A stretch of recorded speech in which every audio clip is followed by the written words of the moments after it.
The supersized soda was not just big, it was 42 ounces, a bucket with a lid, sitting next to a fry carton so large it made the burger look like a prop. Picture the cup filling for just a little too long, ice cracking, cola climbing, condensation running down the plastic.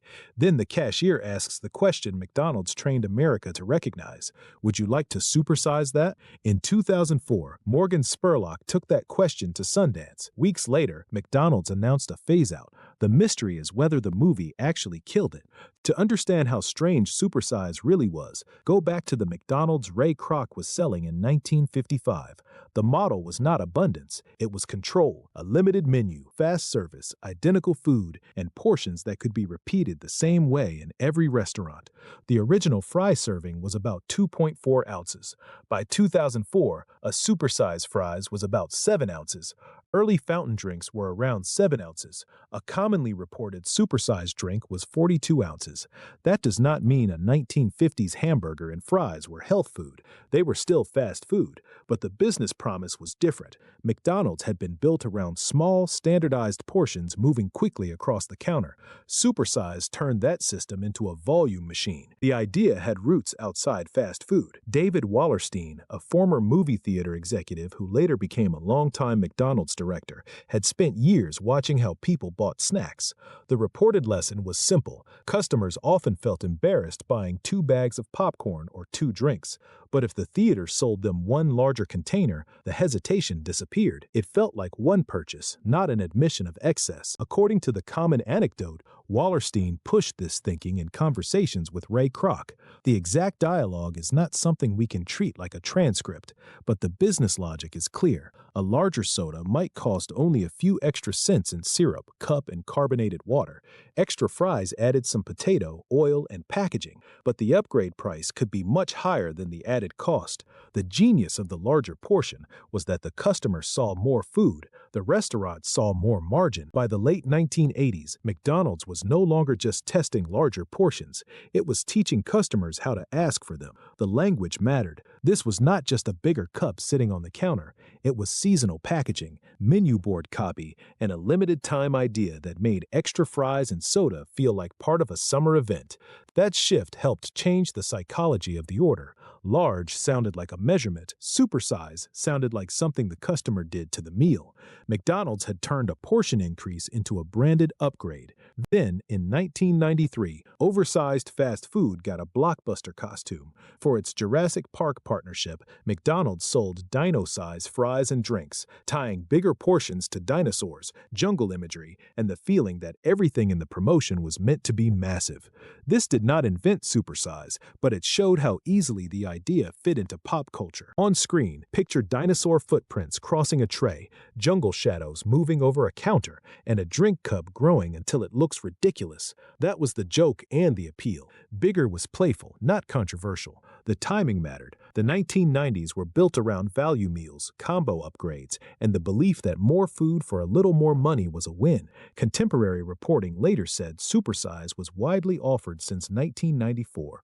The real genius of supersize was not just the portion, it was the question. Picture an animated register. A regular value meal appears on screen. Then a small upgrade charge slides in beside it. The fries grow, the drink expands, the total barely moves compared with the size of the food.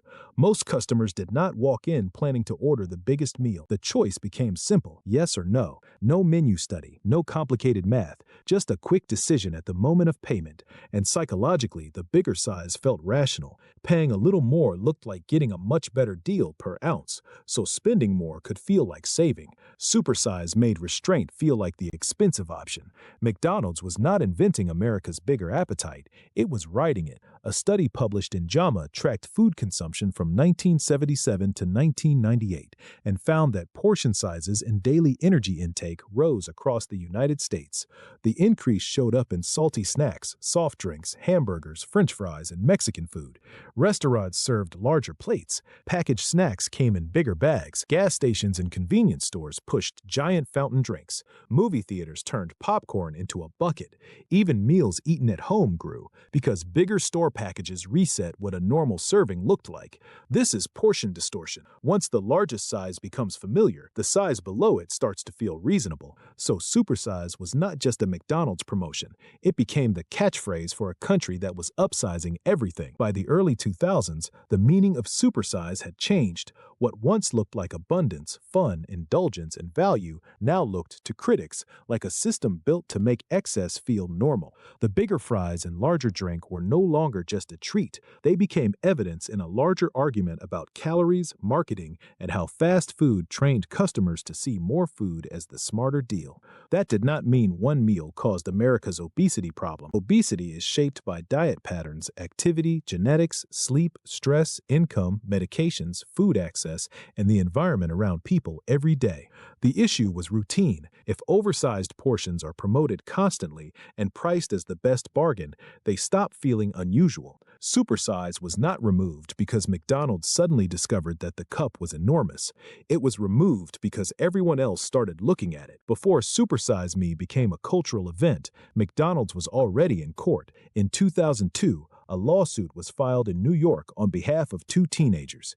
It argued that McDonald's food, portions, and marketing had contributed to obesity and related health problems, including diabetes and high blood pressure. The case was dismissed in 2003, but the argument did not disappear. It became a national debate over blame. Was fast food like tobacco a product sold by powerful companies with aggressive marketing, or was eating a cheeseburger simply a personal choice? That debate pushed lawmakers to consider what critics called the cheeseburger bill, legislation meant to limit obesity-related lawsuits against food companies. For McDonald's, the danger was not just losing in court, it was being publicly framed as an industry that encouraged overconsumption, then denied responsibility. The question was simple: if the company offers it, the employee recommends it, and the customer says yes, who owns the result? By the time the documentary reached theaters, McDonald's had already started changing its public face. The company was coming off early 2000s business trouble, weaker sales, too many underperforming restaurants, and a brand that looked out of step with changing consumer habits. Its turnaround plan, called Plan to Win, focused less on opening endless new locations and more on improving the restaurants it already had, better execution, better service, and a more relevant menu. In the United States, McDonald's introduced premium salads in 2003. It also began talking more openly about nutrition, choice, and physical activity before the film's wide release. But the old McDonald's and the new McDonald's were sitting side by side. Supersize fries could be sold next to bottled water. A salad could share a menu board with a giant soda. In early 2004, McDonald's could sell you a step counter and a 42-ounce soda in the same restaurant. Then Morgan Spurlock walked in with a camera and made McDonald's the setting for a 30-day experiment.